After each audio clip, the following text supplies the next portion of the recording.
1947 Indo Pak യുദ്ധം. ആ യുദ്ധത്തിലെ കഥകളൊക്കെ ഒരുപക്ഷെ നിങ്ങൾക്ക് നന്നായി അറിയായിരിക്കും. പക്ഷേ ആ യുദ്ധവുമായി ബന്ധപ്പെട്ട ഒരു ഹീറോയെ കുറിച്ച് പറയാനാണ് ഇന്ന് ഞാൻ വന്നിട്ടുള്ളത്. അദ്ദേഹത്തിൻ്റെ പേര് മക്ബൂൽ ഷെർവാണി. അന്ന് കാശ്മീർ ഇന്ത്യൻ യൂണിയനിൽ ലയിക്കാതെ മാറി നിൽക്കുകയും പിന്നീട് കാശ്മീരിൻ്റെ ഭരണാധികാരിയായിരുന്ന Raja Hari Singh instrument of accession പ്രകാരം ഇന്ത്യൻ യൂണിയനിൽ ലയിക്കാനും പദ്ധതിയിടുന്നു.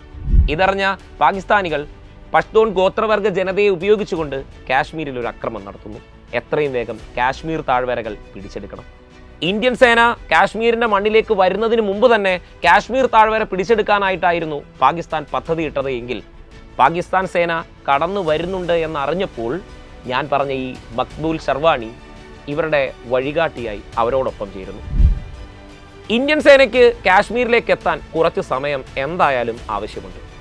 അത്രയും സമയം പാകിസ്ഥാൻ സേന കാശ്മീരിലേക്ക് പ്രവേശിക്കാനുള്ള താമസമുണ്ടാക്കണം. അവരെ വൈകിപ്പിച്ചാൽ മാത്രമേ ഇന്ത്യൻ സേനയ്ക്ക് കൃത്യസമയത്ത് കാശ്മീരിലേക്ക് എത്താൻ സാധിക്കുള്ളൂ. അത് കൃത്യമായി നിർവഹിക്കുന്നു മക്ബൂൽ ഷെർവാണി. അവരോടൊപ്പം ചേർന്ന് ശരിയായ വഴികളിൽ നിന്നും മാറ്റി സഞ്ചരിപ്പിച്ചുകൊണ്ട് അവരെ കാശ്മീരിലെത്തിക്കാൻ വൈകിയപ്പോഴേക്കും ഇന്ത്യൻ സേന കാശ്മീരിൽ എത്തിക്കഴിഞ്ഞു. അന്നത്തെ ഇന്ത്യയുടെ പ്രധാനമന്ത്രിയായിരുന്ന ജവഹർലാൽ നെഹ്റുവിൻ്റെ നിർദ്ദേശപ്രകാരം അപ്പോൾ തന്നെ ഇന്ത്യൻ സേന തിരിച്ചടികൾ ആരംഭിച്ചു. പാകിസ്ഥാൻ പിടിച്ചെടുത്ത ശ്രീനഗർ അകടക്കം അന്നത്തെ ഇന്ത്യൻ സേന തിരിച്ചു പിടിക്കുന്നുണ്ട്. പക്ഷേ താൻ ഏറ്റ ദൗത്യം കൃത്യമായി തന്നെ മക്ബൂൽ ഷെർവാണി പൂർത്തീകരിച്ചിരുന്നു. എന്നാൽ ഇത് പാകിസ്ഥാൻ സേനകൾ കണ്ടെത്തുകയും അദ്ദേഹത്തിൻ്റെ കൈകൾ രണ്ടും ഒരാണിയിൽ തറച്ചുകൊണ്ട് അദ്ദേഹത്തെ ക്രൂര പീഡനത്തിന് ഇരയാക്കുകയും തുടർന്ന് അദ്ദേഹത്തെ കൊല ചെയ്യുകയും ചെയ്തു. പക്ഷേ മക്ബൂൽ ഷെർവാണി എന്ന് പറയുന്ന മനുഷ്യൻ ഇന്ത്യ എന്ന് പറയുന്ന മഹാരാജ്യത്തെ സംബന്ധിച്ചിടത്തോളം വളരെ പ്രധാനപ്പെട്ട ഒരു വ്യക്തിയാണ്. അദ്ദേഹത്തെ അന്നത്തെ കാശ്മീർ ജനത വിളിച്ചിരുന്നത് പോലും ബാരാമുല്ലയിലെ സിംഹം എന്നൊക്കെയായിരുന്നു. എന്തു തന്നെയായാലും ലക്ഷ്യം കൃത്യമായി നിറവേറ്റാൻ അദ്ദേഹത്തിന് സാധിച്ചു. ഇന്ത്യൻ സേനയ്ക്ക് പാകിസ്ഥാന് ചുട്ട മറുപടി കൊടുക്കാനും 1947 സാധിക്കുന്നുണ്ട്.